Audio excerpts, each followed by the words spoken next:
Dragons. Everyone knows they're the strongest and the baddest of the bunch when it comes to any mythical story. Being the wisest among all species, they are the most feared creatures ever to exist. So much so that people look up to them like they're literal gods of destruction, while others go as far as to offer their own children as sacrifices in their name. This story revolves around a horned boy named Norn, who is dazzled to have finished making his beautiful scarf. Impressed by what he's done, he's eager to see his parents' reactions. Apparently, they're not as excited as him as they call him with a loud roar, asking for him to come out. The boy quickly rushes to get to his family, both of whom aren't humans, but dangerous dragons. Norn comes outside and apologizes for taking his time. Catching his breath, the boy quickly realizes that they're supposed to train again, as part of their routine. His father, the dark dragon Volgs, is a mighty beast, while his mother is the majestic holy dragon, Horiera. Both dragons are happy to confirm that they'll be training. Now these two are the strongest dragons known to exist in this era, while Norn was nothing more than a sacrificial offering from the humans. Volgs grabs the little boy and zooms him across the skies for training, while he's screaming for his life. No matter what species they are, they're his parents. Hovering over the skies, Volgs questions how many years it has been since he became a part of the island. With his tiny fingers, the boy recalls that it's been exactly 12 years. Realizing that it's finally time for their training to take another step, this mad dragon literally drops its child from the sky. I mean, look at Norn's face here. The little guy's soul is screaming. His father tells him that from tomorrow on, he'll live on his own in the world of humans, which is quite the surprising turn of events. Norn is perplexed and can't even digest the thought of living amongst the humans. Keep in mind that this dude is still falling from the sky. He doesn't get why he's being punished to live amongst the humans when he didn't even try leaving the island once. Besides that, all he's good at is typical housework and sewing, like the red scarf he made. There's also the traumatic training he went through with his father, acquiring some of the breath attacks of dragons. Then he learned many things from his wise mother, who taught him dragonic language magic too. Bro is falling down and complaining about his upcoming new life. He still thinks he's not ready for the things he's learned. Norn plummets the ground with a large quake, which makes me feel like this dude goes through it every day. As he picks himself up from the ground, he can't help but confess how humans are so strong and capable they can severely damage even the dragons. That's why, despite being the son of mighty dragons, he's afraid of going into a territory where humans with monstrous abilities exist. He whines and begs his father to let him stay on the island for a while longer, but the dark dragon is ruthless in his calling and roars him shut. His mere roar incinerates the ground and cuts past the hill right next to Norn, making him realize that he nearly fucked up. Volgs reasons with the human child, claiming how humankind eventually allows their offsprings to blossom into adulthood by becoming independent from their parents. With that in mind, the dragon believes that Norn will be all right navigating by himself in the human world.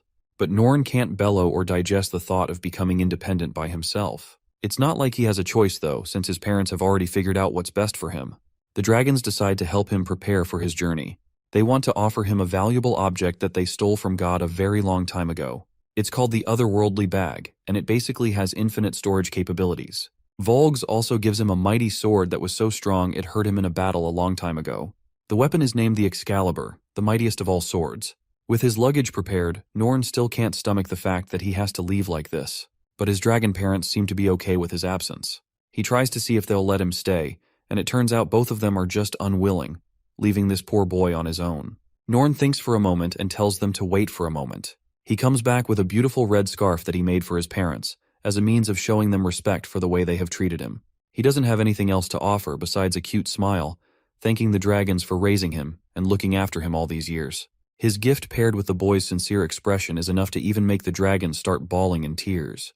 They're equally as grateful for their son. Be that as it may, Volg still thinks it's not enough as kindness won't cut it against the humans. Humankind is mightier than the dragons, as they boast strength, tenacity, cunningness, and fear.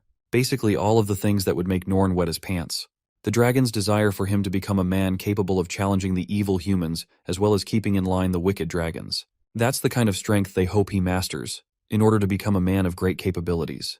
But this little needlestick is intimidated by those expectations, if anything. He vows to do his best, no matter how hard it may be. As he's leaving on his own, his parents see him off from afar, wishing him well despite their tears. As he's journeying ahead, Volgs regrets that he's worried about Norn's lack of confidence in his abilities, while his mother wonders if they've been too strict in disciplining. Norn is flocking around while the dragons are wondering if he'll be able to survive on his own. Volgs expresses his own worries for his child, but let's be honest, why would they even send him if they were so worried about it? Anyway, Norn is torn apart but ultimately accepts his fate. Despite his fears, he descends down a cliff and decides to enter the human world. Traversing in the forest, he remembers the many times he has fended off dangerous monsters here, but now he has to leave everything. The little boy is scared for his life, especially when one monster stomps its foot from behind, startling him. Turns out it's not just one but a bunch of nasty-looking behemoths, all ready to feast on the little boy. Norn is reduced to a pathetic sight and makes a run for his life. He dodges a column of fire and remembers how he's been attacked by the same creatures an endless amount of times. Yet, these dangerous monsters were the closest thing he knew as his friends, even if they're trying to kill him. Norn is perplexed to find the monsters all gathered up today. He reaches a sudden realization as a battle ox takes a swing from behind. Its powerful swing is blocked with a single hand of this supremely powerful human. Norn is delighted that his so-called friends came to see him off and say goodbyes. He's grateful for them while the monsters are left stunned from his inhuman strength. Norn apologizes and decides to give everyone a farewell hug. This hug is unlike anything one would wish for, as Norn uses telekinesis to tear the ground apart through his command of dragon language magic. Activating the Earth Dragon's arm, Norn enters into battle. The scene skips over to his parents.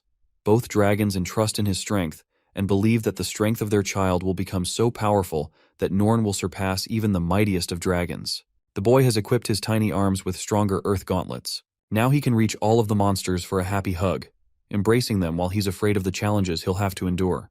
The battle ox reaches for his head and grabs him, which Norn interprets as an act of love and affection. It's really sad how these monsters are trying to kill him, and yet, he thinks of them as his friends. In his excitement, he hugs them with his giant ass arms and knocks them all out. Norn realizes that he might have gone a little overboard with his strength, causing them to crash out. After that, he continues his walk. But then he notices the trembling and scared children of the monsters, and goes up to comfort them. But to those tiny little children, they view him as a monster, especially since he's just defeated so many of them, including their family. The raging ox dashes forth, threatening that the dangerous human might hurt its children. Norn senses its outrage and realizes what's causing the issue. He sees the children no differently from himself, as he too was treasured by the dragons. This little guy sparks a brilliant idea. He thinks the best way to take care of his fears of living alone is to simply have someone else protect him and care for him. So now, Norn is thinking about finding himself a really strong human, someone powerful enough to look after him. Thinking of his new scheme, Norn is fully confident that he can actually pull it off, that he can actually make everything work in his favor. The confused monster stares at him walking away. Norn flocks in the forest, believing that he should go ahead and search for the strongest and most capable human in the entire world and see how they stack up to him. The goal of becoming a great man like his parents wanted stays the top priority, but nobody is stopping him from reaching that goal in his own way. Pondering about his goal, the boy comes to a final decision. With a smile carved across his face, he submits that he'll find someone even stronger than his dragonic parents and take shelter under them. Norn searches far and deep for the human world. For him, traveling to the human world won't take more than half a day. So Norn starts pedaling his feet on water, running like the Flash, and excited to meet the strongest human in the world. Let's talk about human civilization now. There, a pink-haired warrior has just powerfully slain a dragon in cold blood. Going full speed across the ocean, Norn finally steps on human land. Seeing humans bustling in the city around him, Norn excitedly claims his mark in the human world. He's still fixed on his goal, devoted to finding a human even more powerful than his parents. Using them, Norn will become even stronger than before. However, a despairing observation sets in. He just doesn't know what kind of person could be classified as a powerful or strong human. After all, there's so many around them. Now Norn thinks that whatever person he picks must have a really strong and solid physique from their battles. But it still doesn't explain where he's going to go searching for these guys. Just then, a shopkeeper granny calls out for the boy and asks if he's running errands. Norn nervously declines and explains that he's trying to look for a strong human. The granny is impressed with the boy's boldness to say that out in the open. Since she has a caring heart, she's ready to toss him a bunch of mouth-watering bread for 3 silver coins. Norn is salivating and immediately makes the purchase. Since he doesn't know anything about the currency of the country, this little guy whips out so much gold from his bag that it nearly gives the old woman a heart attack. His possession of gold coins catches the eyes of the people surrounding them. The stupid Norn ends up buying tons and tons of stuff, thinking that he's cutting himself the sale of his life. He thinks that the humans are being kind when, in reality, the guy has been getting ripped off by everyone. Norn bumps into a dude and apologizes for doing so. Turns out these are a bunch of lunatics who can't glance over the fact Norn's carrying a ton of food. They want to have a piece of the pie. The boy waits and judges the situation. He senses their dark energy and forms distrust with them, realizing that he's made a mistake. Seeing that they're also muscular, Norn is afraid that they're too strong for him to handle. But suddenly, this makes him happy in a different way. Remember how he decided to use muscular guys as a reference for strong humans? Well, now this idiot is thinking that these two are the people he might be looking for, so he naively tries to hand them some of the bread. Fortunately, the grain makes him sneeze so hard that it completely sends these assholes flying in the air. That's just how powerful this kid is. Both of them are utterly crushed and start regretting ever approaching the kid. They wonder if the boy used magic and threatened to take his life with their swords. Sensing distrust, Norn shrinks and feels afraid of their incoming attacks. Then the boy remembered how his father always advised him to protect himself. Norn mustered his courage to cast an attack with his hands. A few seconds later, the landscape is filled with blocks of ice. He went overkill on a bunch of punks. Norn inspects his hands, which have also turned to frost. As for the goons in front of them, they're as good as frozen in ice. Unfortunately, Norn's food was also wasted in the process. Seeing his powers, the pink-haired warrior emerges from the scene. It turns out that Norn is the only person unaffected by the ice. The ice attack wasn't something he did, rather it was the work of the warrior. With a flick of her fingers, the ice melts, freeing the runts. They're still as persistent as ever, and go as far as to attack the warrior with her back turned. The warrior swiftly reacts with a warning slash, holding the blade in front of him. She didn't even attack, and yet the ground froze behind her. The runts are realizing that they messed with the wrong person. Turns out they fucked around with the Dragon Slayer Princess Tiltu Silva Yule only to find out the hard way. Just hearing her name is enough to make them panic. Lady Tiltu is the actual definition of a strong human. That's the impression Norn formed shortly after encountering her. Both men apologize for their acts, while she thinks that it was a close encounter. Norn is indebted to the woman and bows in respect because she saved her life. But Tiltu is a little confused and claims that the real people in danger were the bullies as well as the people of the city. It seems like she knows that the attack Norn was about to pull off could have threatened the entire city. She realizes that the young boy is unaware of his own powers and takes him for a weird one. Just then, another warrior arrives looking for her. Bash is surprised that she rescued a little boy and thinks that she's a softie. Norn curiously asks about their identity, perplexing the blue-haired warrior. Bash explains that they're the Great Silver-Winged Knights, specifically known as the Dragon Slayers. These two monsters are probably the same dragon hunters who injured Norn's father. Tiltu gets dragged lazily by Bash as they bid the little boy farewell. However, Norn has already acquired his targets, so he's not letting them go so easily. He begs for them to wait. Bash wonders if the kid is infatuated with Tiltu, but Norn merely has a strange request to ask.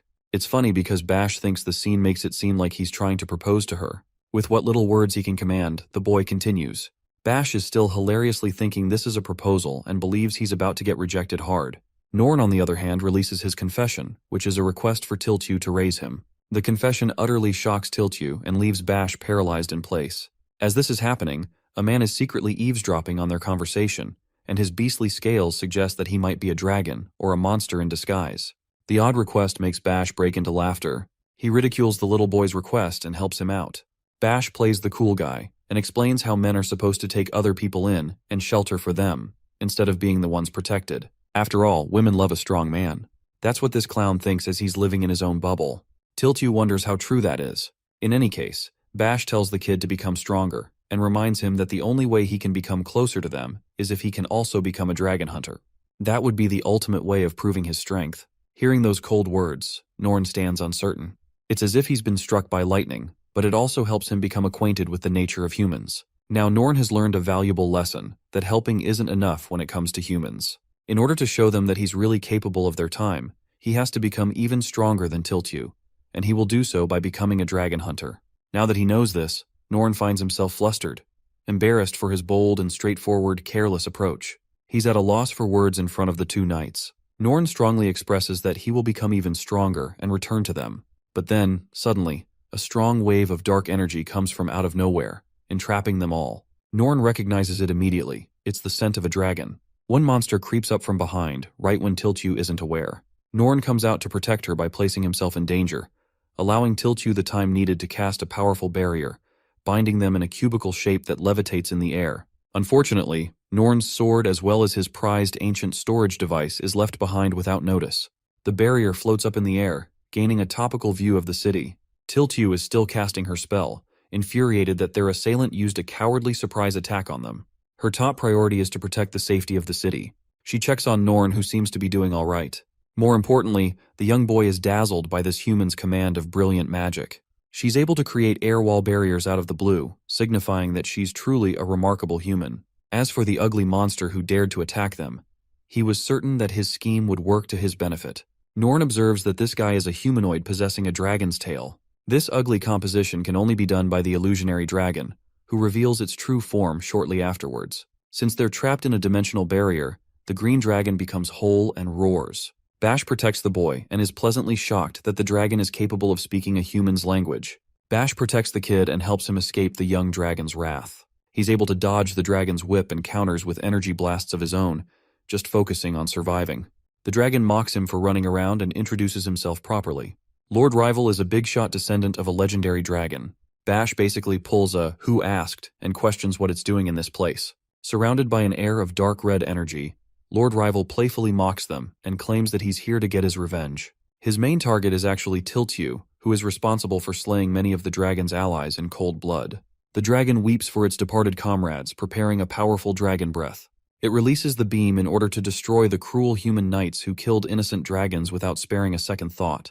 Tiltyu beautifully dodges the beam and replies that his so-called innocent comrades had taken the lives of many humans, which is why she was requested to slay them in the first place. She was just serving the cycle that they initiated. Norn is carefully observing this battle, finally gaining an understanding of what it means to be a part of the human-dragon conflict.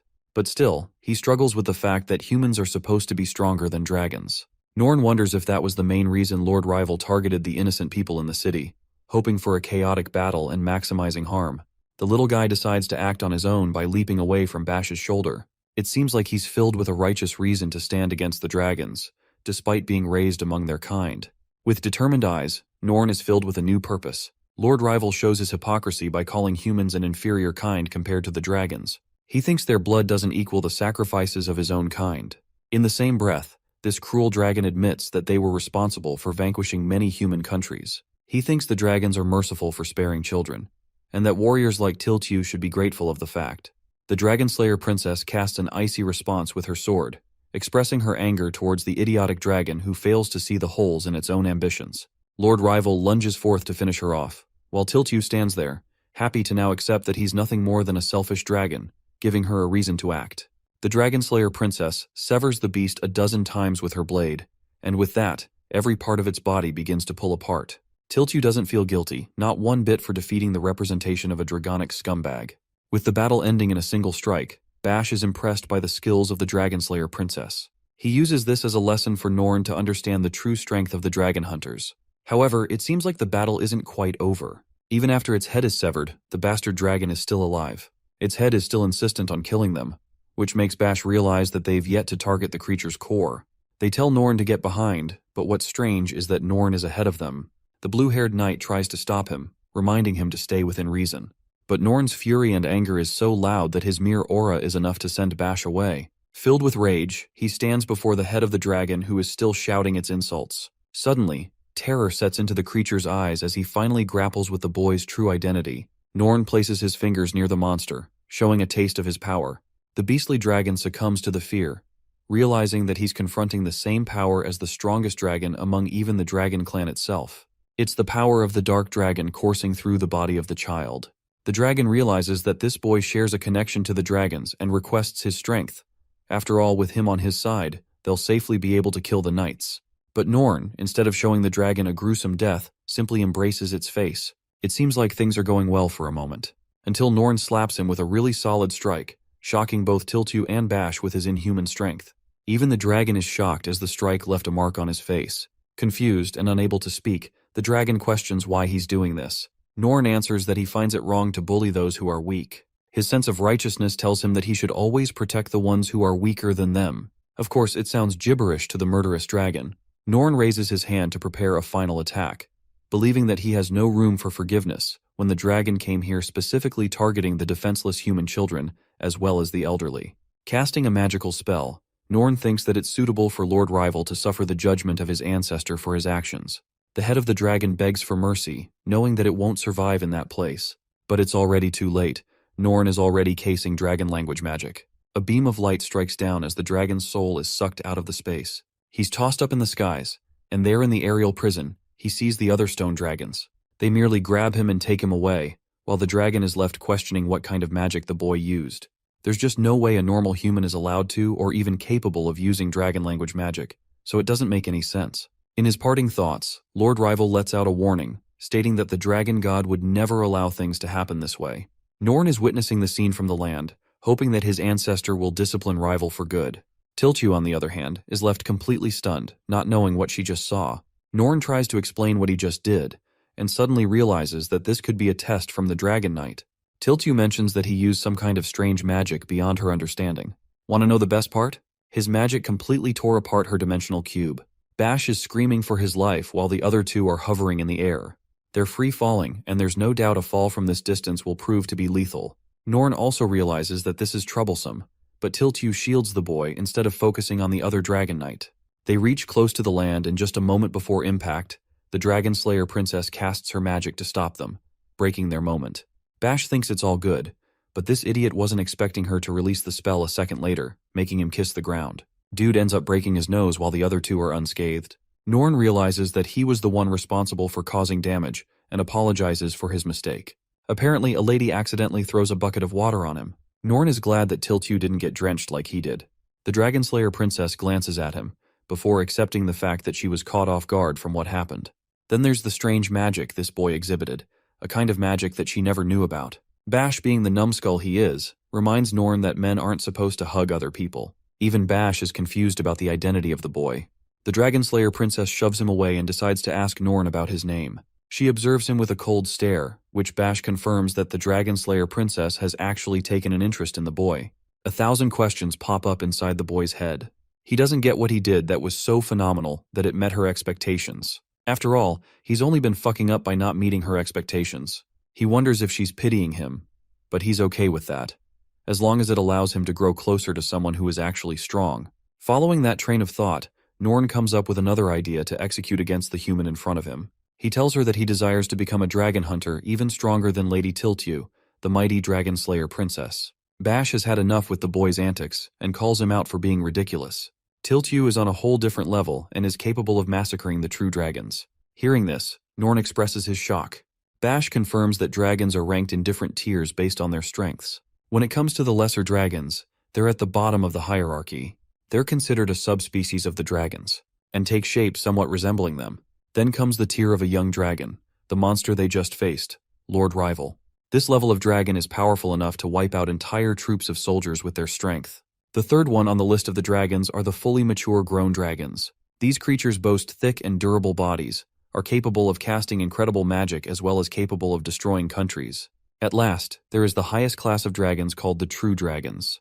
These are considered unrivaled in their magic, and their mere roar can annihilate islands with ease. Humans can't defeat these dragons normally, and they're classified as natural disasters on their own. Bash even mentions the legendary dragons Volgs as well as Horiera, and claims that Tiltu has been responsible for bringing down a powerful true dragon just like them in the past. He's just out here glazing her strength for being one of the strongest dragon hunters the world has ever seen. Norn is now convinced that she's even more powerful than his parents, such is the strength of the Dragon Slayer princess. Confirming that, Bash reminds him just how stupid his offer is.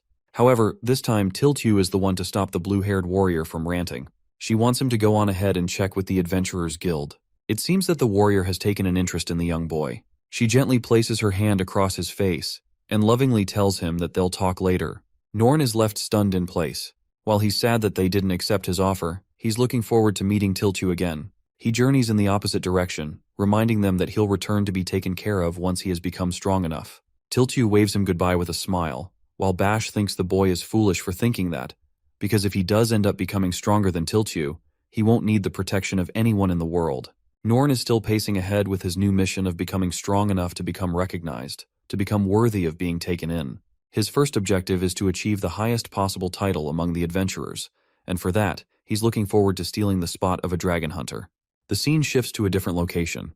A red-haired warrior has sensed the scent of a true dragon emerging from the west, the same location where the Dragon Slayer princess is soon to journey. The man instructs his apprentice to go and hunt the creature. Norn is bulldozing his way past the city to find the Adventurers Guild. This kid is literally going explosively fast with every step to reach his desired destination. Suddenly, a particular sight caught his eye. Recognizing a prized dragon ornament displayed on the building, Norn wonders if this is supposed to be the guild he's looking for. Excited as a young boy, he opens the doors to unlock his destiny to become a dragon hunter. But when the boy enters inside, he's flashed by a guy he certainly wasn't expecting. Turns out this is supposed to be a tavern instead of the guild.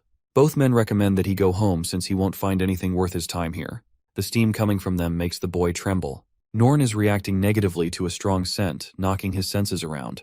Norn didn't think about it before, but it turns out humans smell way worse than expected. The lousy man asks if the kid is doing all right. Apparently the stench is so bad that it makes Norn vomit out a ton. Both men are disgusted that he threw up on their faces. Norn realizes that he messed up badly and decides to clean up the mess. From his inventory, he retrieves the magical tool capable of cleaning anything in an instant. It's the magic purity napkin, and with one swipe, the man is turned to new in mere seconds. It all happened in a few moments, before they could even finish their complaining.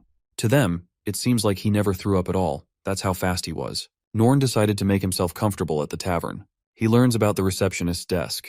The red-haired warrior is patiently observing him. The little boy comes up to the bar lady to ask for the receptionist's desk. He loudly proclaims that he doesn't want to become an adventurer and instead aspires to become a dragon hunter. He wants to become just like Tiltyu. His ambitious and bold announcement catches the attention of the surrounding adventurers. Shortly after, every single person there roars in laughter. The fact that he's so confident about becoming a dragon hunter, and one that is comparable to Tiltyu, is mind-boggling to them. The lady offers him a word of advice. She thinks that he may be overestimating his talents and going ahead of himself. After all, to become a dragon hunter, he first needs to become an adventurer, and then gradually build up his rank. Then in order to become a dragon hunter, he'll have to learn from one, and then pass strict tests to make himself worthy of the title. Norn is still delighted and thinks he should just become an adventurer first then. The lady confirms and asks if he's sure about doing that. After Norn confirms that he wants to pursue the job, she hands him out a form to fill out his information. As he's happily filling out the form, the lady is worried that this kid might just end up dead. Right as he's filling out the form, one warrior calls the boy from behind. The red-haired warrior inquires if he's really looking to become a dragon hunter like Tiltyu. The man extends him an offer of a lifetime to become his disciple, as he will train the boy to become just as strong as her. Gurud's extensive offer to Norn surprises everyone, including Norn himself. Wielding a giant sword on his back and the perfect brooding body, this man is a steaming powerhouse to be reckoned with, and Norn can sense that from here. So if he does accept his offer to become his disciple, there's 100% chance he will surely become a dragon hunter and achieve his goal. Then he'll join the other dragon hunters like Tiltyu. The boy politely submits himself to Gurud. The receptionist lady has to warn him that while this guy may be a big-shot dragon hunter, he's currently not in service. Gurud probably claims that he's powerful enough that he no longer needs to go job hunting. What's more is that this same dude is responsible for training Tiltyu, which dazzles the young boy who is aspiring in her footsteps as well. Some people have a grudge against Gurud, since he left Tiltyu to herself and went on his own way. However, Gurud is in the mood to show Norn what he's truly capable of and tosses a stone in the air.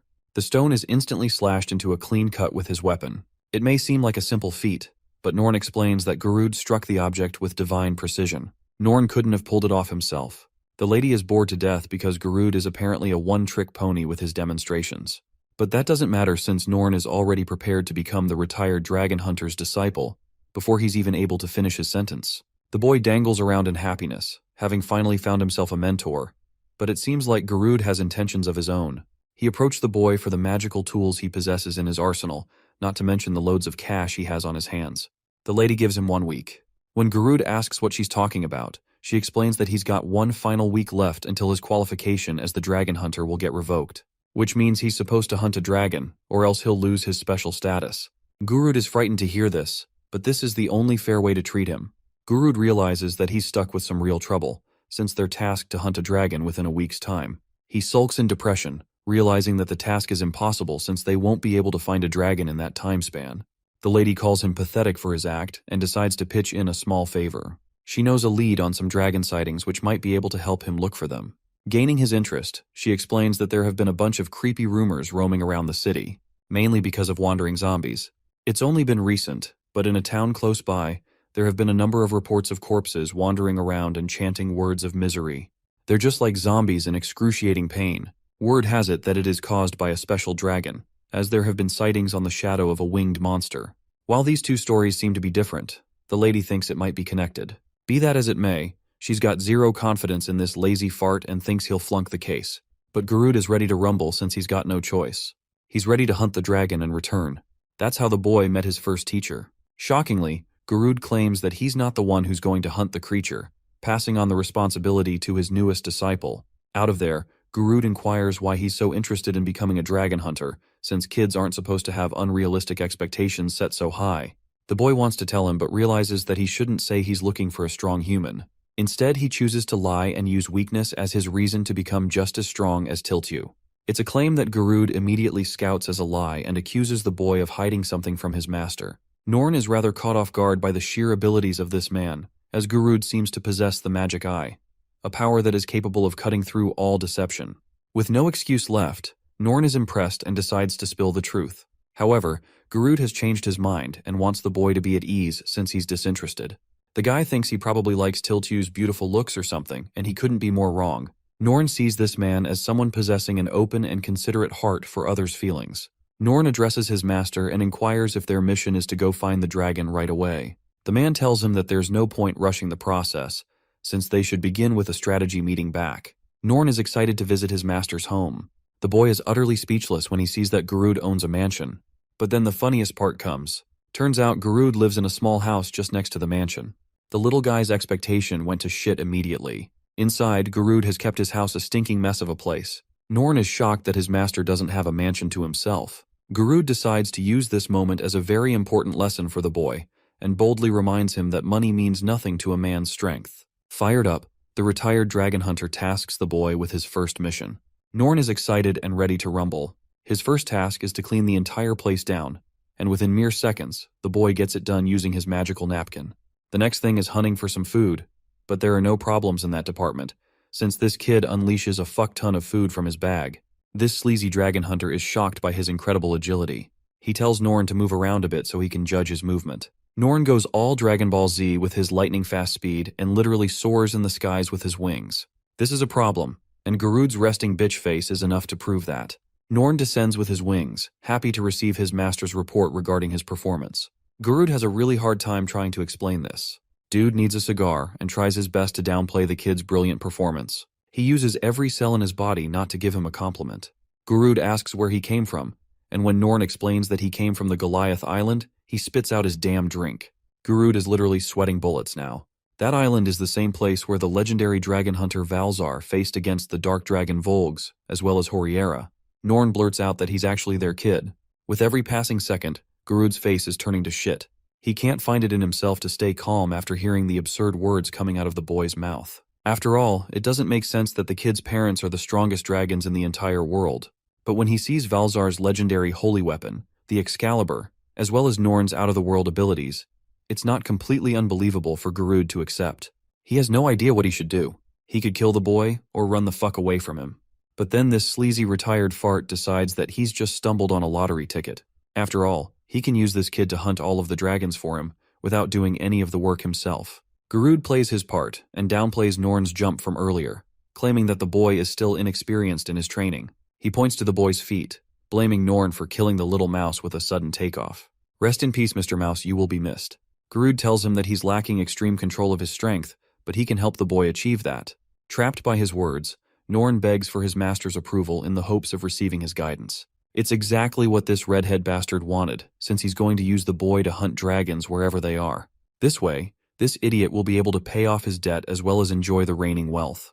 And now let's transition to a different place, a more bloody setting. An innocent man has just been terrifyingly murdered, begging for the last bits of his life. But his assailant is a man of principle, and since the man owed him 10 gold coins, he's more than happy to cover the amount by selling the man's organs. What a chilling scene, as he collects the man's heart in his storage full of them. This scumbag is hoping to enjoy his business by selling the organs collected. The man realizes that he's approaching death, but it turns out this man is even more of an evil villain than I thought. He's prepared to heal this dude every single time he rips his organs out. That's what he does to prolong the man's endless suffering. With a touch of his fingers, the man's organs have been repaired. How scary that is. As the scene comes to an end, we see many different hostages in the same situation. Blood spilled on the floor, all of them begging for the release of death. But this mad bastard has no plans of stopping, and decides to spill some brand new information on the crew. He shows an illustration of Norn, who is a new kid in town with way too much gold on his hands. Everyone knows the boy became Garud's apprentice. The man commands his slaves to stand up and target Norn, as this might be their one chance to finally pay off their debts. And that's how these mindless zombies are created, mumbling nothing but the talk of money and their endless pain. This psychopath has created his army, and he's ready to use them to retrieve even more money, even allowing them the chance to kill both Norn and Garud if they like. Norn is munching on his food while Garud is left utterly stunned. This kid eats more than Goku does in one sitting. All that food from earlier has been reduced to dust, because Norn has taken an intense liking to human food. Garud, on the other hand, thinks that the kid is severely abnormal for an infinite appetite. He's confident that the kid is capable of beating dragons. The boy's master wants him to work for the food that he just ate, when suddenly they both hear a knock on the door, catching Garud's attention. Norn doesn't know what's going on. While Garud is suspicious who could be approaching them at this hour, the naive little boy stupidly approaches the door while Garud warns him. Suddenly the door breaks open by an angry fellow who has been hunting for Garud. Turns out that these guys are the ones this jobless sword clown borrowed his loans from, and they're here for their payment in kind. They also came here because of the loud rumors of his apprentice Norn. They're wondering where the boy is. Unfortunately, Garud has to point to the door to show them that they're literally stepping on that kid. Poor Norn is grabbed by the man, because he thinks he's found himself a ticket to get his money back. He shakes the little kid, hoping for some coins to pop out. At this point, Norn is observing how this is the second case of a robbery. He's slowly learning how human greed works, and that they'll do anything for money. Norn is tossed aside as they get desperate with their money. Garud calls them a bunch of loan sharks, but I can't blame them either. He tells Norn that after borrowing something, one has returned it in kind. The boy agrees, as it's supposed to be an equal exchange. The dragon hunter points to the imbeciles and makes an example out of them. He claims that they always demand people to return the amount with way too much interest. Norn is shocked hearing this, but it turns out these fellows are known as the corrupt lenders, who are exclusively hunting for desperate people like Garud, with the power of compound interest. Garud acts like he's the one getting inconvenienced by them, gaining Norn's support as he thinks they're the worst people there are. Garud pumps the little boy to go on and get rid of the fools in front of them, since they're supposed to be bad people. But the boy is terrified of what he just heard, since he thinks he's way too weak for strong humans. This kid doesn't know how OP he is. Garud plays him like a fiddle and instructs him to just execute a difficult trial. The boy's objective is to make sure he avoids hitting the people. Garud's hiding like a damn princess while sending this kid to the front lines. He reflects that Norn might actually end up killing these guys if he attacks them, which is why he tasked the boy not to hit. The fight's about to begin. The three men are done playing around and won't even stop to beat up a kid. They unleash their weapons and take matters seriously. The first sword approaches Norn, as the boy reminds himself not to strike them. He's thinking of a strategy that involves seducing his opponents without striking them. In this brief moment, the weapon is approaching the boy, when suddenly, an idea clicks in his head. He remembers Garud's advice to control his strength, and with that in mind, he takes a different approach to the fight. The boy uses a tiny amount of dragon language magic and releases a fraction of his Sky Dragon Roar attack against the three enemies. But this tiny little breath that you see is actually a misrepresentation of its truth strength. That small roar unleashes the might of a beast, swindling one of the men several feet away and leaving a giant hole in the house. You can already see the other two guys just looking at each other with the most, "What the fuck just happened?" face I've ever seen. Norn asks for his performance report, and Garud is glad to find that he didn't kill the guy. His master thinks he did well but prefers a gentler approach. Norn, now pumped up with the knowledge of what he has to do, immediately gets to work with the other two scoundrels. Only voices of agony escape the house as both men are launched outside. Norn stands there, happy as he can ever be, while Garud is a little terrified of his strength. The boy had never expected to use his strength in such a way before. He already knows that Garud's magic eye ability makes him immune to deception, which is why he didn't pull any funny tricks. Norn believes that he's become stronger as a result of today's training, while his master addresses the cleanup required after the mess. The leader of the men he just took down is back for more, begging them to just return the money, because if they don't, a specific person will actually come and kill him for good. It's so bad that he's practically begging Garud to return the money. Despite his reasons, the jobless dragon hunter claims that he doesn't really have money to pay off the debt. In this situation, Norn decides to take a stand and helps out the poor man by handing him a bunch of gold coins from his bag. This shows that the boy has a kind heart, but maybe to a naive extent. Garud is demolished because he's handing out so much money. Norn did hand him the gold coins, but he wants to know what he'll do with the amount. The man expresses that he's happy to just repay his own debts, and after that, he'll use the rest of it for his family. Norn asks for further clarification, so the man tells him that he's got enough now to buy food and toys for his family. Through this exchange, Norn has come to a greater understanding of how humans operate. As he stands before the desperate man, the boy innocently asks if humans are capable of gaining one's affection with money. This hits the man really deep in his emotions, as he feels a sense of dread. It's kind of an enlightenment, because the boy made him ponder what truly matters isn't money. He decides to return the amount and claims that he's in no shape to see his own son in such a way. That's why he wants to pay off his debts himself, and then he'll prioritize spending more time with his family. Excited to hear that, Norn wishes the best for him. He has come to understand how it's difficult to support a family. Meanwhile, Garud, being the sleazy son of a bitch he is, sneakily tries to steal the coins before Norn catches him. Garud is drawn to the view outside, bearing a serious expression on his face. He tells the boy that they've got more to deal with, since these guys have a really scary boss that governs them. The retired dragon hunter is hoping to bring justice to this world and expunge evil from this world by subduing this man. Galatea is the man he's talking about, the same guy who was torturing his organ slaves earlier. Garud's new mission is to take this guy down, and his midget support is also ready to rumble. Well, it's not like the guy has a sense of justice or anything. He's just looking for a way to cut his debts for good.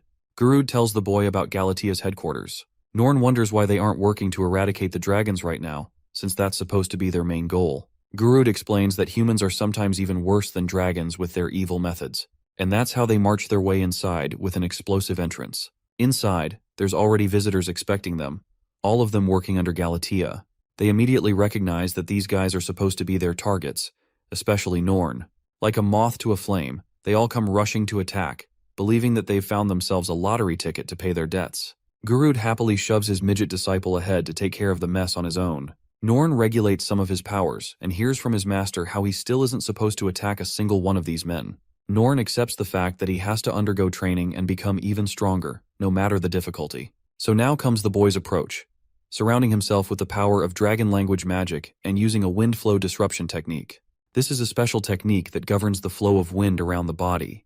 The wind controls the body and manipulates it with a turbulent flow, tossing away any attacker. Garud thinks he's still going way too heavy on his attacks, so Norn is happy to control his strength even more. One of the goons comes up to face him with a magic tool made from a dragon's hair. It's called the Black Rope Fist, and it specializes in dealing heavy bouts of damage. The psychopath is glazing himself that he'll go easy and everything, but it turns out he's just a shit-talker because he also gets manhandled with just one attack. After this, Norn concentrates on holding back even more. The rest of the men are stupid enough to attack him. He swiftly handles them with a few flicks, passing by each man and calculating a precise strike. Even when the swords are dead in his face, the boy approaches them with patience and calmly destroys every single one of them. But during this, Norn messed up. And while he did take care of each man, he found himself with a severe terminal case of a loud tummy ache. Turns out the kid had way too much human food and now he's paying the price. Garud comes rushing thinking that something happened to the boy. Norn looks like a helpless puppy holding his stomach. Hearing so much noise, Galatea decides to make his entry at last. His dark looming figure stands before them. He gleefully asks if Garud has come here to repay his debt. In response, the loud warrior shouts at him and claims that he won't be paying the interest. Galatea argues that he isn't in the wrong as it was all written in the contract they agreed upon. I believe him because Garud seems like a dude who empties his bank account and then checks it afterwards. Norn sees Galatea and smells a strange scent. Galatea is a little annoyed that they went as far as to hurt his men. The freak show from before can barely speak, but his boss is happy to heal him and free him from the pain. The dark magic ends up revitalizing his subordinates, but the process looks inhumane to Garud. Norn doesn't understand why it's wrong since he's using healing magic to help others. However, even the naive boy can sense that something about his healing is different. Just then, the boy experiences yet another pang in his stomach. He apologizes to his master for a bathroom break and dashes away, leaving Garud in the lurch against the main boss. Galatea isn't done with him, however, and reminds the warrior that he should return what he's owed. Then he tasks all of his men to rise up. Garud has an arrogant attitude because he thinks none of these guys will be able to stand after getting their ass kicked. But even he's shocked as they're all slowly rising in pain. They rush to attack their target while Garud realizes just the kind of man Galatea is, who is so unforgiving that he doesn't even forgive his own people for working under him. Their skin turns a feverish pink as they beg the pain to stop, and yet they can't out of loyalty. Garud realizes that he's really got to fight in this battle, and calling for Norn isn't working either, since the boy is taking a shit from really far away, still hyping his master up for his fight. Garud pulls out his giant sword to demolish these freaks while Galatea mocks them for being useful toys. Garud tries to stop them as Norn is worried for his master. The subordinates all pounce on this guy, making Norn worry for his master, and he can't even join the fight because of how bad his condition is. He decides to offer his support, just in case his master needs it. Casting the dragon language magic, the boy sends a wave of red underneath the men, before engulfing them in a sea of mud. This attack is called the Mud Dragon Mount, and it has successfully trapped these guys in one place. Norn thinks this much should be enough from his side. The little guy is still suffering from that diabolical diarrhea as he puts up a thumb to show that he's done his part. Gurud is happy and prepares to target Galatea, who no longer has the support of his men. Galatea is pleasantly surprised to discover just how powerful this little boy is. One of his men is thanking his boss for saving his life. But it turns out, Galatea isn't that kind. Instead, he's looking for an immediate repayment with the man's body. This guy literally ragdolls him like a damn weapon, waving a literal human as if he were a sword. Gurud grows sick of his methods, while Galatea flings the human around like a nunchuck, calling him nothing more than a weapon. Gurud dodges his attacks one after the other as Galatea explains just how durable humans really are in their bodily compositions. Their bones paired with flesh makes a perfect organism, which won't break with ease. And if they do, he can always mold them back into place, just like how he's doing with his current toy. He releases the human like a projectile while Gurud blocks his attack, realizing that this guy is a real damn villain instead of being a shark boss.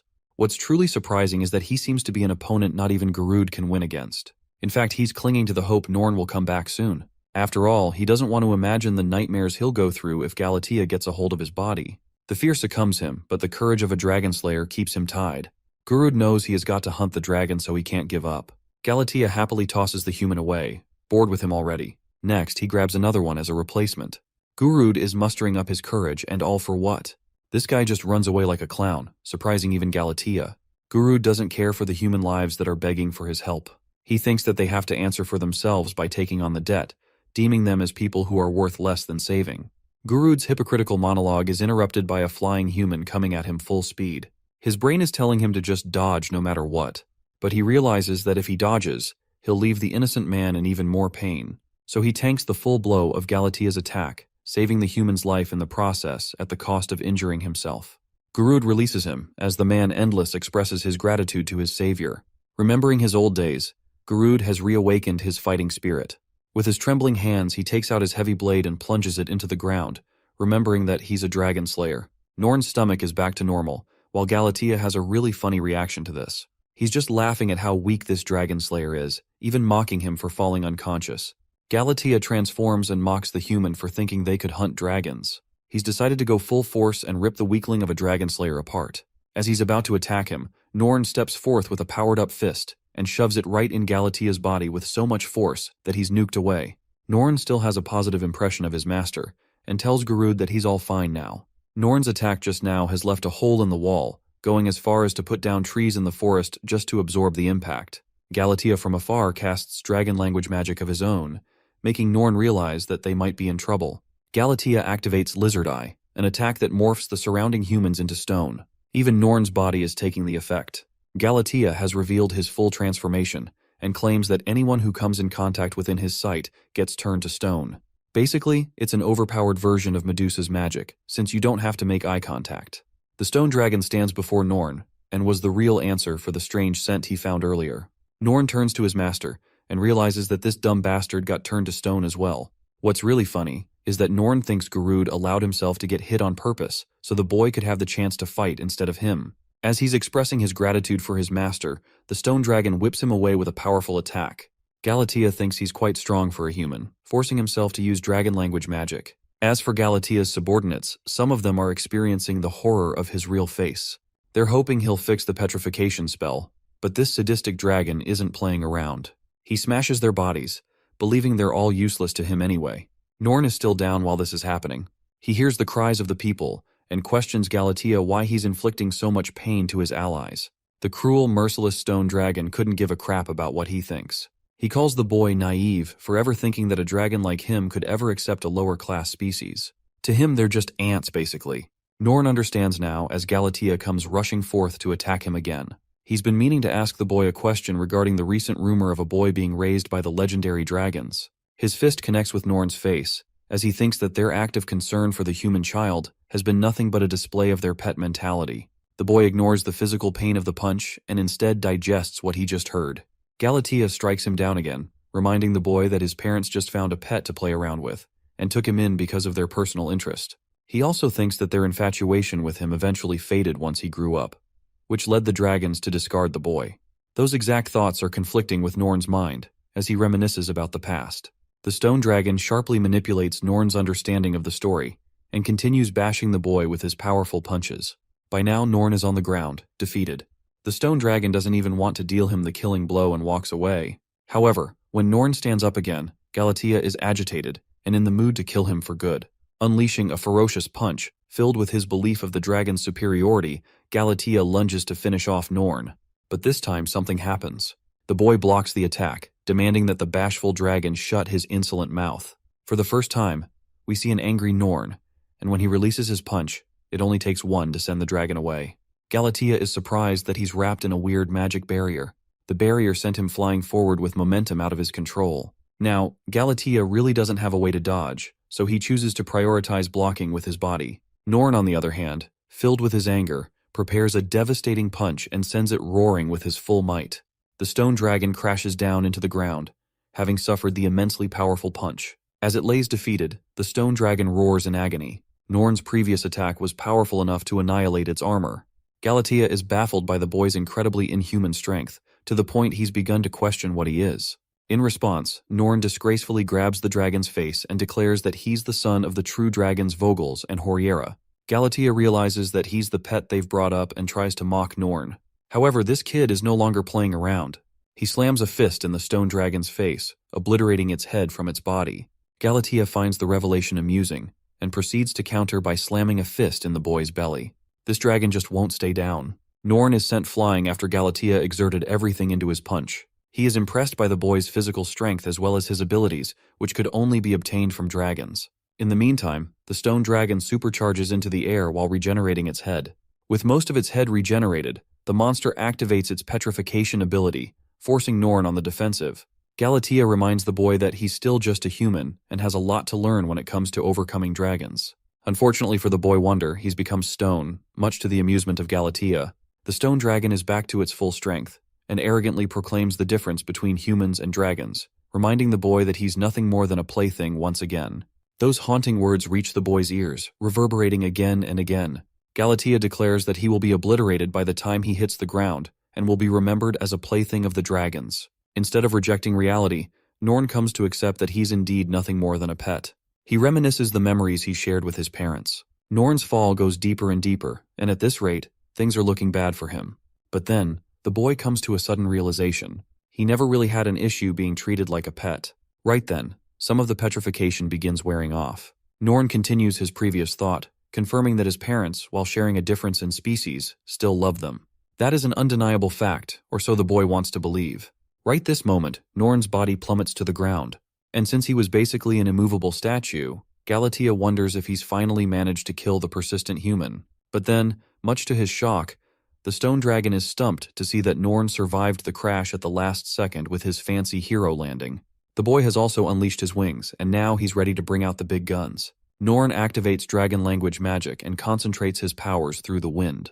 This helps him so incredibly fast in the sky, shocking Galatea with his insane speed. Using his incredible speed factor as an advantage, Norn descends on the dragon's body with a powerful kick, reminding the monster that he learned every single technique from his parents, the same beast that he claims treated him like a toy. Wearing a ferocious expression, the boy declares that his true family and friends never cared about the differences in their species. At this point, Galatea is taking a brutal beatdown and angrily lashes out in response.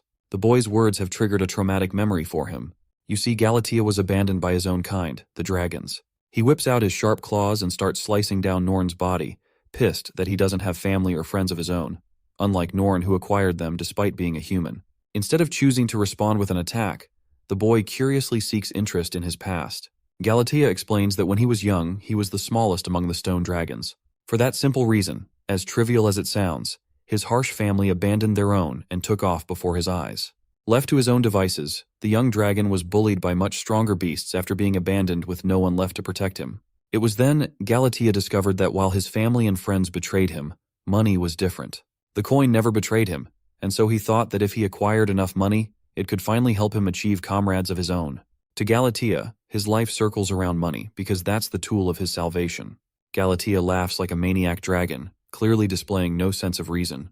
Norn takes a second to understand the dragon's background, understanding how Galatea has faced loneliness and has been on his own for a long time. Back to their fight, the stone dragon prepares to unleash its strongest magic attack, hoping to end Norn this time for good. Chanting dragon language magic, the beast unleashed the arm of the monstrous dragon. It's just like its name implies, morphing his arm into 10 times its original size. The stone dragon is arrogant in his strike, believing that Norn won't be able to handle this level of an attack. He puts everything into this one attack, begging that it will be enough to knock down Norn for good. But then, the dragon hesitates as he sees the young boy hovering without a response. A tear trickles down his face. Norn has just experienced sadness. He's crying for the stone dragon after hearing about its sad life. Galatea chooses to commit to his attack, despite his previous hesitation, though he is still confused why the boy is crying while he's rushing to kill him. Barely able to speak, the boy wipes his tears and expresses that the young dragon must have suffered so much on his own, with no one to fend for him. Clenching his fist, the boy decides to make a decision of his own. He echoes Galatea his name and shockingly opens his arms to embrace Galatea. The boy has decided that he will take care of the stone dragon from now on. Norn is prepared to take care of the stone dragon, but what does that even mean? That's exactly the thought running through Galatea's head, as he can't digest the idea of a dragon being taken care of by a lowly human. Galatea chucks his Godzilla-sized fist at the boy. The attack connects, causing a beam of light blasting through the clouds. The stone dragon is exhausted after his attack, but even then, Norn simply stands there, looking like an innocent boy who couldn't even hurt a butterfly if he wanted. Galatea can't stand being pitied and hammers the boy with another powerful punch. The stone dragon has had enough with the idea of love, and no longer deems it a priority in his life. Currently, he hates being pitied and taken less seriously by his opponent. Galatea's outrage may be what it is, but his emotions eventually swallow him as the pitiful dragon begins to cry. Catching the monster's hand with his earth gauntlets, Norn pulls Galatea towards him for a hug. This loving act surprises the stone dragon once more. The boy's look is one of sadness, as if to say that he can't do more to help Galatea besides embracing him. The stone dragon demands that he be freed. The boy finally speaks, confirming that he does in fact pity the dragon, because he's seen that Galatea never learned how to rely on others for help. It's understandable because ever since he was a child, he was abandoned and had to rely on himself. So now, Norn has decided to become a parent for him instead, which is actually quite interesting. Norn requests the stone dragon to surrender and be taken care of by him. Hearing those impossible words coming from the boy's mouth, Galatea hesitates and begins to cry. The boy emphasizes that he will protect him no matter what, making him feel safe in his presence. Let's explore what Galatea is thinking right now. In front of him is a human child, who is requesting to become a parent to a grown dragon. Nothing about it makes sense. And yet the stone dragon can't deny one thing. The comfort he received from Norn and the kindness shown to him is just mellow and warm. It makes him feel safe, the kind of safe that he never felt before. Anyway, as he's unable to fight Norn, the dragon ends up transforming. From among the smoke emerges a smaller dragon. Norn points out the shift in his form and realizes that Galatea has taken a familiar contract form to accept Norn's request. The baby dragon hesitantly asks if the boy is happy to become its parent. With a smile on his face, Norn happily accepts and emphasizes his consideration. Galatea is moved to tears and decides that it's time to restore the balance of everything. With one spell, he undoes all of the damage and chaos, specifically relating to the petrification spell on his subordinates. He even goes as far as to restore their limbs, causing full regeneration on any injured humans. Gurud is the same, as the petrification spell lifts from his body, allowing him to breathe again. The boy comes rushing to the dragon hunter, looking for a review on his fight against Galatea. However, this redhead idiot can't help but notice Galatea's smaller state, as well as observing how everyone around them has healed from petrification. All answers lead to one. Gurud realizes that Norn was successfully capable of beating the stone dragon, and for that, he's proud of his apprentice. Gurud calls for their return for a mighty feast. Back at the crib, Norn is giving Goku a competition again when it comes to eating. The dragon hunter is convinced that the lottery ticket he pulled is just going to pull him into deeper debt with how much he eats. As for Galatea, he's prepared to dissolve the entire group, even going as far as to hand over every last penny that he earned to these fools. Norn thinks it's a reckless decision while Gurud is celebrating, up until the boy mentions that his master doesn't like stolen money. To keep up his act, the man cries tears, accepting that he just won't be able to snatch any of the stolen money. What's really funny is that Norn has somehow gotten the impression that his master is insanely overpowered because of their fight. He wishes to follow Gurud's example of greatness. Gurud inquires about Galatea's location, wondering if he returned to the dragon's realm. Norn denies any such thing and expresses that Galatea is actually just around them. After a door knock, one steps foot inside. It's a maid, but the really hilarious twist is that this chick is Galatea altering his appearance as a human. This dude ended up becoming the ultimate trap. Norn comments how he ended up deciding to become a phantom dragonkin. But get this, the plot twist to the plot twist. It turns out that Galatea has always been a female, but she chose to appear as a male to make matters convenient for her. Her real name is Garland Tia Barrett, and she prefers the nickname Ladia. The chick is rather embarrassed to address Norn as her papa, which is why the boy thinks she should just use his real name instead. Ladia expresses that she's got something for him. She showcases one of her horns, imbued with powerful dark magic. Latia wants the boy to use this horn as a symbol to increase his reputation as a dragon hunter. This is exciting news for both Gurud and Norn, since it will make matters easier. Norn pats Ladia for her help and receives a hug in response. Meanwhile, Gurud can't fathom how different the stone dragon is acting all of a sudden. With their mission cleared, Gurud happily decides on a return trip to see the guild and prove wrong to everyone who doubted his abilities. Exploring the far northern region, we have the fortress city Griarol. Talks of the dragon hunter's victorious return are celebrated with cheer and glory. They've just hunted an enormous group of adult dragons, which is nothing to scoff at. Among the crowd, one boy is cheerfully happy for the heroes. They're like his idols. Finding an opportunity, the boy shouts and asks if he could also become a dragon hunter like them when he grows up. One of the hunters personally comes to encourage the boy and lifts his spirits with his response.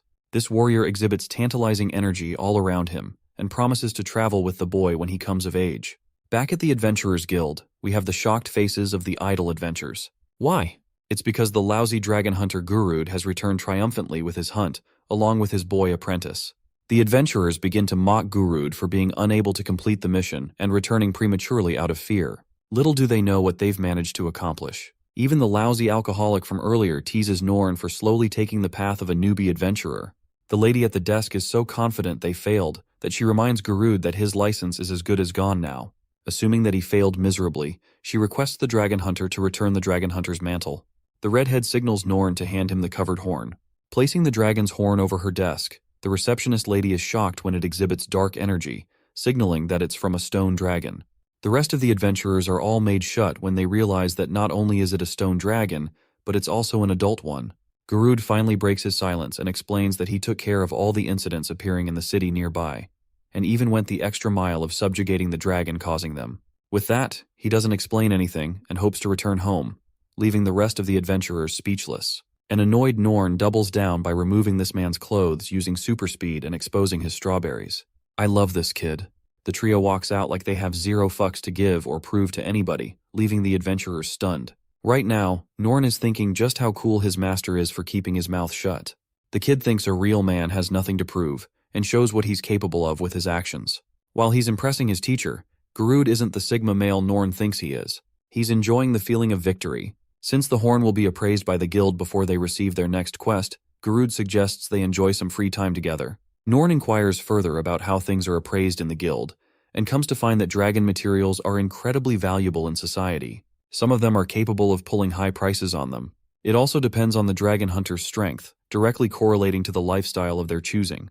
Norn is taking this information critically, and learns that humans use dragons just like how dragons devour humans. It's a cycle between the two species. Gurud points to the pair of rich dragon hunters just up ahead. From among the crowd, Norn spots Tiltu and Bash just up ahead. They're talking to each other when the boy gets excited seeing her. Gurud props him up to go and speak to the girl since he's so interested. The boy is a little hesitant that he'll come across as a creepy person if he approaches her. His master doesn't care and tosses the kid up ahead, ordering him to man up and talk to her. Tiltu sees him sliding up to her and recognizes the boy immediately. Norn is too flustered to speak and extremely awkward. Gurud happily observes their interaction while sitting on a bench. Tiltu doesn't know what to do, so she ends up taking the kid to a restaurant. For the first time, Norn sees a beautifully decorated parfait, which seems to be a specialty of the place. Tiltu wants to celebrate the moment since she's come to learn about Norn's first dragon subjugation. The boy excitedly confirms, stating that he was capable of doing so thanks to Gurud.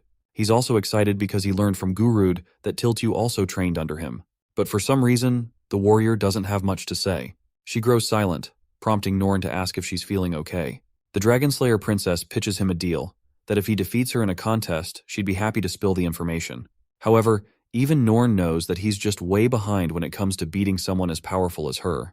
Turns out Tiltu wasn't talking about sparring or anything. She draws his curiosity about the contest. In the end, the contest was about eating the parfait the fastest. Both of them are going at it like crazy. Norn is just an animal out here with how fast he's eating. Next up is the steakhouse. This kid has the appetite of an elephant, but Tiltu isn't backing down either. She's chugging down just as fast as he is. They eat fish, and still Tiltu is displaying no signs of trouble. It's when they get to the noodles that Norn is starting to feel fatigued. But this chick is crazy. Nothing is stopping her from devouring those noodles. The other hunters observing them are left wondering what kind of kid she brought to the restaurant. Norn realizes that Tiltu is much more of a foodie than he thought. He's the one feeling like he's about to hit his limits. Remembering his father's advice to eat well, the boy thinks that part of becoming a dragon hunter must involve having a black hole for a stomach. Tiltu can visibly see Norn facing difficulty with his noodles. She smiles, and seeing his struggle, decides to forfeit, even though she could have easily beat him. Norn is pleasantly surprised that she decided to give up. What's really funny is her excuse. Check this out, she's on a diet, that's crazy. Tiltu confirms that a happy boy like him is just the kind of friend a lonely person like her requires. Norn happily thanks her for the meal. Outside, he's stuffed sitting on a bench. The princess brings him an apple as dessert, and decides to keep her promise since she lost the challenge. In return, she's happy to talk about anything he wants to know about. Norn begins with his first question, inquiring about when she encountered Garud. Tiltu cuts him off and confirms that they met a long time ago, which makes the boy assume that they must be in a good relationship with each other. Here's the plot twist. Garud is actually Tiltu's father. Tiltu doubles down on her words, confirming their relationship. But for some reason, the boy just can't take it. He's completely perplexed hearing the words "Papa" from her. The scene transitions to the golden apple. It is deemed a national treasure of the country, containing a decent amount of magical strength. One mysterious warrior has acquired it, and he's gone on a rampage, killing everyone among the crowd in the fortress city we saw before. He has caused so much terror and destruction, and yet he seeks more. One man is trying to protect the boy from this terrifying figure. It's known that the more powerful creature always requires more to eat. Now we get a top-down view of the fortress city Griarol, and this time, it has been completely destroyed by the villainous figure's rampage. Back to Tiltu, who has just confirmed her relationship with the lousy dragon hunter. Norn asks for clarification, and Tiltu explains that for some reason, Garud doesn't remember that she is his daughter. It's actually because her parents divorced right before her birth. Speaking of her mother, she was also a powerful dragon hunter. Not only was she strong, but also a kind and noble person. It seems that Tiltu really admires her mother's character, as she speaks of her as an eternal role model. However, one disastrous day, tragedy struck, forcing her mother to make a decision. She was facing a powerful dragon when she had to protect her daughter and risk her own life. Norn assumes that her mother already died, but Tiltu corrects him, stating that she's out there. It's just that Tiltu herself went on a personal search to find her father. She wanted to know about the kind of man who ended up falling in love with her mother, as she too is a brilliant woman. In a twist of fate, she got what she wanted immediately and discovered who he was. But that just goes to show how terrible her reputation actually is as an adventurer of the guild. That's why she decided to quit being his apprentice. Tiltu emphasizes that if the boy also doesn't leave him, he's bound to meet the same fate and become ruined. Now this is a new realization for Norn, who really didn't think of Garud as a terrible person. So much so that he's conflicted and asks if she's being serious. After all, he only remembers Garud as an incredible warrior. The boy goes as far as to define this man as a strong person. Tiltu is beginning to realize that this kid is naive to the point of no return, and gets fooled easily. Norn is baffled to hear this, so Tiltu decides to quiz him on a test. She prepares a stone and explains that if Garud is truly powerful, he can dodge it. Norn advises her against something so weak, which confuses her for a moment. The boy explains that Garud's magic eye ability can see through all deception, so it won't work even if she threw a stone or spear at him. He'll always know when to avoid it. Hearing this, Tiltu is really starting to believe that this kid is actually crazy. Norn wants to prove his theory by chucking a damn spear at this guy with his full might. It's really funny because if Garud doesn't dodge this, he's fucked for life, and even Tiltu knows that. The boy prepares his advance and throws the spear with incredible force before Tiltu is able to stop him. The projectile is blitzing at full speed, nearing the sleeping man on the bench. Garud is such a lucky bastard that he coincidentally bent his head down the exact moment the spear was about to strike. This made him avoid the spear without any trouble. He wakes up clueless and wonders if the guild is finished with their appraisal. The spear Norn launched ends up striking down a small dragon and annihilating it instantly. It was so powerful that Garud thought an earthquake just hit them out of nowhere. The rest of the people are busy observing a creature falling down the skies, while Norn points to his master's brilliance as he avoided the spear using his magic eye. Tiltu doesn't have any words, and is starting to question her previous beliefs about Garud. She now thinks that he might actually be strong. However, her suspicion is still on an all-time high. Norn is prepared to spill the beans to Garud about his daughter, but the Dragonslayer princess stops him from doing so. She wants to do that herself when she feels it is the right moment. After all, despite his display of strength, Tiltu is yet to acknowledge it fully. The following day, Garud and his group are traveling in a carriage. They've just acquired tons of cash for their mission. The lousy redhead finds his job finally worth it, and the best part is, they got all of this for a mere dragon horn. Norn wonders where they're headed to next, and learns from Garud that they're going to target some dragons in the fields. The dude thinks it's going to be the easiest job ever since people mostly see worm monsters and assume they're dragons. He recommends Norn to hunt the monsters down for him, allowing them to get even richer. Garud is as pumped as ever, when suddenly Norn hears a voice calling from outside. It's an old man whose body is halfway submerged into the ground. It's a call for help. Norn quickly helps him and saves the man's life. The old man thanks Garud for coming to their rescue and explains that while he could usually get out of pits like these on his own, a sudden earthquake weakened his body. Regarding the dragon, the old man points to the pit underground. Garud is confused and takes a look inside, still not knowing what this is about. It's an extremely tiny pit, which means it's nothing more than a snake or worm monster. However, the old man points to the dozens of holes nearby. There are way too many of them to be caused by one small creature. The old man expresses how they suddenly appeared in the past few days, and the earthquakes have only been going up since then. Suddenly, Latia alarms Norn as she's come to a realization. The boy already seems to know what's going on. Both of them join together and acknowledge the dragon's smell from the remains. Analyzing it further, Norn comes to deduce that they may not be dealing with a normal dragon. He feels something coming from the underground and wonders if the dragon is inside. Garud, being the lousy warrior he is, tells the boy to sprinkle some powder into the holes. It's actually a repellent that he made, and he wants the boy to spread it in every hole except one. The old man can't believe that a grown man is tasking a small child with such a dutiful task, but Norn accepts the job without worry, realizing that they're pulling a diversion tactic. First, the boy throws the bag in the air and then activates his dragon language magic. He uses the Sky Dragon's roar ability to distribute the powder equally among all of the holes. The old man is severely impressed by the boy's capability, while Norn carefully observes the final roll and wonders if the creature will come out of it. The ground rumbles and shakes as Garud realizes the monster has finally come out of the hole. Norn directs the old man to sit straight as the monster is about to emerge. The creature finally unleashes itself, leaving everyone speechless by its gigantic size. Garud can't believe what he's seeing. Turns out it wasn't really a giant dragon, but rather hundreds of boa worms popping out of the hole. Garud doesn't want to do anything with them, but Norn is still puzzled. He clearly sensed a presence far stronger than just a mere few worms. Garud, on the other hand, thinks that their target wasn't anything beyond a bunch of worms. He directs Norn to defeat the target, when suddenly, Garud is blown away by the geyser's force. This time, the monster has emerged for sure. Norn stares down Nozuchi, an earth dragon. Its sheer size makes the old man shiver in fear, especially since he's with a young boy. The old man recommends calling for reinforcements, but Norn is already on the uptake with a powerful kick, whacking the shit out of the dragon. A single boy completely overwhelmed the giant dragon with its strength. That's a sight the old man wasn't expecting to see. Norn unleashes a blazing fire kick, knocking the beast onto the ground. Garud gets up, proud of the boy's abilities for defeating the monster so easily. Surprisingly, this dragon wants to speak to the boy. Norn comprehends its language and believes they shouldn't return so soon. It turns out that an ancient subterranean dragon that has lived underground for 1,000 years. Midgardsormr, whose sheer name sends shivers down Garud's spine as it's a true dragon, is calling them from the underground, which is why Norn is excited to go. However, since Garud is a pussy, he really doesn't want to be a part of this. Norn drags him into the hole anyway. Now let's talk about Nozuchi, the dragon he just beat.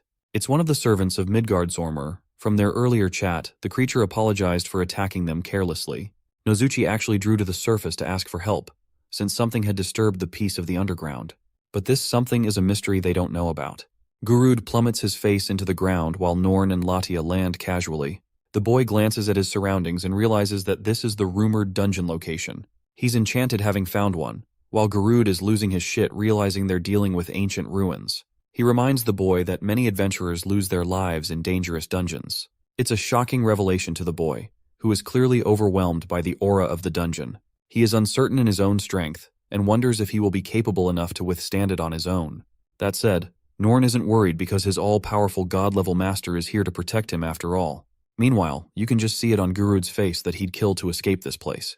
Anyway, they go inside, and as they're making their way, the exploration seems to be endless. Norn expresses how massive the dungeon seems to be, while his master shouts at him for aimlessly walking without a plan. Norn explains that he can smell the dragon's scent, and it's only getting stronger as they draw nearer.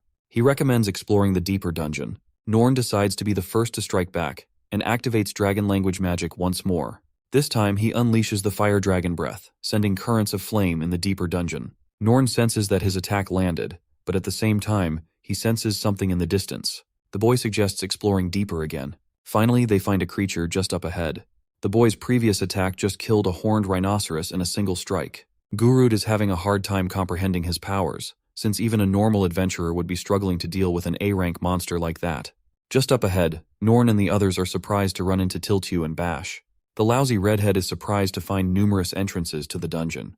He's also curious what the two of them are doing here. Tiltu explains that they ended up receiving a request regarding the monsters in the dungeon. Gurud comes acting high and mighty, patting his apprentice for doing her job. However, Tiltu is quick to draw the boundary and shoves his hand away, reminding him that she's no longer working under him. Gurud is a little shocked to find her so standoffish against him. Tiltu hasn't experienced such strong energy coming from the dungeon in a long time. The closer they get to the lower levels, the denser the magical power becomes. Norn is activating counter energy of his own to resist the dragon's powers, and thinks that his master must be doing the opposite by dropping his magical output to 0. Bro doesn't know that Gurud doesn't have any magic energy to begin with. Anyway, the smell is only getting stronger, which makes him wonder if this is caused by Midgardsormr's magic, or if it's the work of something even more sinister. At last they arrived. Norn explains that Midgardsormr is just up ahead. Suddenly the group faces a strong earthquake. One voice calls out and demands to know who they are, before revealing its true form and demanding that they leave at once. This gigantic monstrosity is the dragon Midgardsormr. The mighty dragon demands the humans leave at once. Bash senses the strength of the true dragon while Latia is overwhelmed by the monster's incredible magical powers. Norn, on the other hand, happily approaches the giant beast, claiming to have met it once before. Midgardsormr recognizes the boy and greets the young child, even impressed that he made it all the way inside the dungeon. Gurud is shocked that the kid knows a true dragon like it's nothing. This same monster is responsible for causing entire tectonic plates to shift with its movement. Now that's some insane levels of power. Every dragon hunter who has ever gone on to challenge this beast has only met their end. Midgardsormr apologizes to the humans, while Norn remembers how he played with him when he was younger. He wants to know what's bothering the true dragon, especially after he received the message from Nozuchi just outside.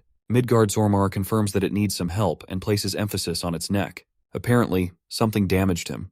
Norn thinks that a dragon like Midgardsormr can't be damaged typically by rock slides or something smaller in scale, so he's curious to know what's going on. Turns out one person managed to overwhelm the true dragon. The mention of this mysterious fellow surprises Norn, while Gurud points to the dragon's injured neck. Apparently, something is stabbing the scales of the beast and collecting its blood. Midgardsormr has been in pain ever since, and begs the boy to remove it at once. Norn gets to work immediately and uncovers his weapon. He apologizes for whatever is supposed to happen, since it will hurt the dragon. The boy attempts to remove the object, causing Midgardsormr to wail in agony. Since it is stuck deep inside, the boy is having trouble adjusting it and ripping it out with his sword. He wonders what kind of person was powerful enough to cause so much damage to the beast. At last, Norn removes the giant needle, once again causing the beast to experience agonizing pain. With the object removed, the boy decides to share some of his mother's medicine to ease the dragon's open wound. With some of the medicine applied, its skin heals, mitigating the problem. Midgardsormr is indebted to the boy and thanks him. Bash fixates his attention to the spear that was lodged inside the dragon's scales. It seems like a syringe, and it seems to have Midgardsormr's body fluid collected inside. The true dragon explains how his fluid acts like a powerful elixir. The mysterious person collects this fluid from his body and comes back to retrieve it. Thankfully, they're not around right now to cause him any trouble. Gurud is left questioning the identity of the person who was strong and daring enough to challenge a true dragon. Bash is also busy in his contemplation when the dragon startles them from behind. Everything is going smoothly until we see the culprit standing in the distance. His body is filled with dark energy, and his appearance barely resembles a human. Even Norn is intimidated in his presence, and Tiltu senses harm. The boy knows this guy is dangerous, so he alerts the group to get back. Now for the heartbreaking reveal. This mysterious villain was strong enough to decapitate Midgardsormr in a clean strike. Its head severed from its body, rests on the ground, much to the horror of the little boy. Even Norn is in utter disbelief, not knowing what could have caused the dragon to die so easily. The incredible strength roaring from this villainous figure is comparable to the powers of the dark dragon Volgs. Latia senses danger and steps up to protect the boy, activating dragon language magic to transform her arm. But before she's able to finish the incantation, the villain knocks her flying with a single punch, barely exerting any effort. The figure finally speaks, filled with disappointment that it can no longer sense powerful dragon magic anymore. Norn questions the man's identity, and it appears Tiltu knows just who he is. This guy isn't even a dragon, but a demon. Garud can't take her seriously since demons aren't even supposed to exist beyond myths. Even Bash questions the legitimacy of her suspicions. The demon stomps its feet and blitzes past both Bash and Garud. It is furious because it came expecting a strong magical power. Yet, upon its arrival, there's nothing but a bunch of humans. He wanted to slay a powerful dragon, but he no longer senses the creature's energy anymore. The demon screams its anger and eventually stops. Then, in a flash of a second, the demon jumps to attack Tiltu with a kick. While she blocks the attack, Tiltu is still sent flying back from the impact. The demon mocks the warrior for carelessly exposing her killing intent. Feeling a sense of dissatisfaction, the demon remarks that it's starving for good. Norn is the second person to challenge the demon, but his attack is just casually blocked as if he were a feather. Even the boy is shocked as he distances himself from the demon. The demon doesn't seem to care about the fight at all and turns to Midgardsormr's flesh. He wants to have his stomach full before challenging the warriors. So he rips the dragon's heart out from its body and chomps on it as if it were nothing. Norn's emotions are triggered with his every action. The demon is disgusted by the taste of the corpse and claims that fluid filled with life is better tasting. Realizing that they're outclassed, Tiltu turns her attention to Norn, while the demonic villain terrifyingly declares that he'll feast on their organs to satiate its appetite. At this time, the boy remembers a story from his father, who recalled a tale. Many years into the past, humans and dragons were ferociously at war with each other without end. During this time, evil beings called the demons began surfacing. They were godlike and tortured both humans and dragons with their cruelty. Until one day, the dragons and the humans decided to form a pact, an alliance for the first time in history, just to combat the evil threat. Together they challenged the demons, and after an intensely long fight, the alliance of humans and dragons became the victors of war. They drove the demons and banished them into a distant continent for good. However, there were humans who were training every day to await the return of demons. The entity they're facing in front of them is none other than a powerful demon itself. Even someone as strong as the dark dragon Volgs feared the existence of demons, so this threat is on a completely different level from everything the boy has faced thus far. Garud, being the annoying loudmouth, requests an introduction from the demon and proudly steps forth. Of course, the demon isn't interested in chatting and simply declines his request. Garud throws a fit and explains how he's a hotshot dragon hunter with a big name. Norn sees this and senses that his master really can't feel the immense aura coming from the demon because he's intentionally suppressing his magical powers. This naive little boy has a lot to learn about humans. Anyway, the demon explains that he's just out here collecting the marrow fluid from the dragon for someone specific. Garud is done with playing around and wants to know just who this guy is working for. The demon finds his senseless chatter quite annoying and decides that it's best to kill them instead. The demon activates dragon language magic, casting an earth dragon claw to erect from the earth. The attack is collectively stopped by Tiltu and Norn, who are struggling to keep up. What's surprising is the demon's use of dragon magic, and he's also using a spell that amplifies its intensity based on its target. Norn realizes that things could get really troublesome for them at this point. Meanwhile, Garud finds an opportunity to strike with his blade, finally some action coming from this guy. He slashes the demon's back and actually renders it a good amount of damage, freeing both Tiltu and Norn from its grasp. The Dragonslayer princess is speechless seeing this guy attack without even amplifying his body with magical power. What's more, he masked his killing intent, allowing him to attack without any trouble. So in short, no magic, and certainly no intention to kill. They call it the state of nothingness. Norn is so impressed by his master's powers that he thinks not even the demons are a match for him. The demon is impressed by the warrior's attack, so much so that he decides to reveal his name. Giselda happens to let his guard down unexpectedly, and realizes that there is indeed a powerful human for him to challenge. In response to Garud's attack, he decides to increase his own magical powers, overwhelming Norn. The demon doesn't want to target the redhead first, as he's saving him for last. In a flash, he vanishes into thin air, and before Bash is even capable of finishing his response, he gets hit with a thunderous fist. Tiltu is far too distracted by his downfall, which is why the demon targets her next in line. She blocks its attack with her sword, but the force is still too strong and sends her crashing into the wall. Tiltu emerges for a counterattack, but her speed is child's play to the demon, who easily dodges her slash. He even praises her for being light on her feet. Now at this point, Garud is starting to lose his shit. He's starting to realize just how powerful the guy they're dealing with actually is. Ladia recommends they form a joint attack, so Tiltu gets into position. Meanwhile, the attack from earlier was so strong that it sent Bash crashing right out of the dungeon. Just one hit from this guy makes him feel like he's gonna die. Norn is quick to catch him, shocking Bash with his flying capabilities. Norn expresses that he's never seen such a powerful attack from someone before. The demon is too strong for their group to handle. Bash is freezing in the air because he's not used to Norn's flight ability. The boy recommends returning back to the dungeon, and descends to check on how Tiltyu is holding up. The boy isn't worried after all, his god-level master is there to save the day. And then there's also the might of the Dragon Slayer princess, so she'll be hard to take down. Well, that's what he thought. Because inside the dungeon, Tiltyu is about to meet her end at the hands of the demon. He's impressed by her powers, but it doesn't change the fact that she was still defeated. The same goes for Ladia, who can't even get up. The demon throws Tiltyu's body to the ground and draws near his final target, Garud.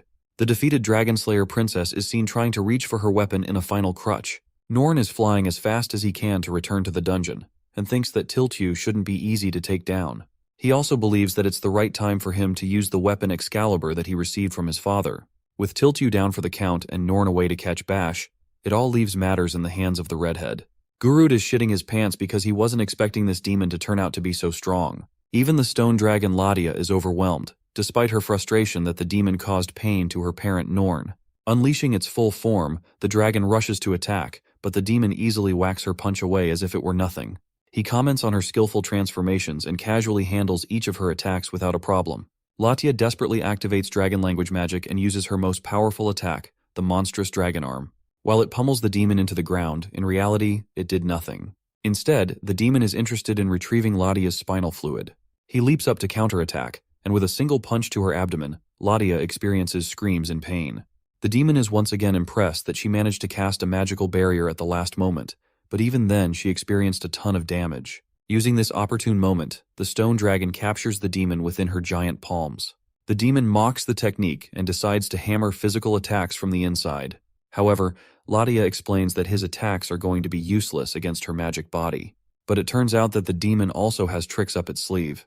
It can somehow teleport its fists outside, targeting the dragon's main body and hammering down on her relentlessly. While her body is resilient, it faces the wrath of the demon's powerful fists to no end. Despite this, Latia holds on to the demon body with all of her might, to the point it seems like she's willing to give up on her life. Eventually, the demon overwhelms her with his attacks and breaks free from her grip. Before fainting, Latia talks to Tiltyu and expresses that the boy is fascinated by her powers. She knows that Tiltyu is supposed to be incredibly powerful. The Dragon Slayer princess activates her Rising Dress sword skill, Lightning Garment. In one critical moment, she swipes past the demon's body in crackling electricity. Giselda is clearly wounded from this attack, while Tiltyu is ready to test the limits of her attacks against his amplified body. She prepares her blade for a second thunderous strike and rushes to finish him off. Activating her lightning sword, she uses the piercing shoot technique, rendering great amounts of damage against the demon's body. Knowing that he survived even that, she prepares a third technique. Equipping the water lightning sword, Tiltyu wields her frost sword and activates the ice lightning needle attack. This attack pierces the demon's body clean with a solid strike. It seems like this battle is over, but Tiltyu knows it is not. She prepares a fourth technique and relentlessly attacks him with it. Giselda is overwhelmed by her lightning and ice attacks to the point he's physically expressing his agony. The aftermath of the endless attacks is revealed. His body is impaled with icicles and electrical pikes, rendering him immobile. An exhausted Tiltyu stands before Garud, who is impressed by her powers. She can barely stand, but even she knows that her opponent is yet to have been beaten.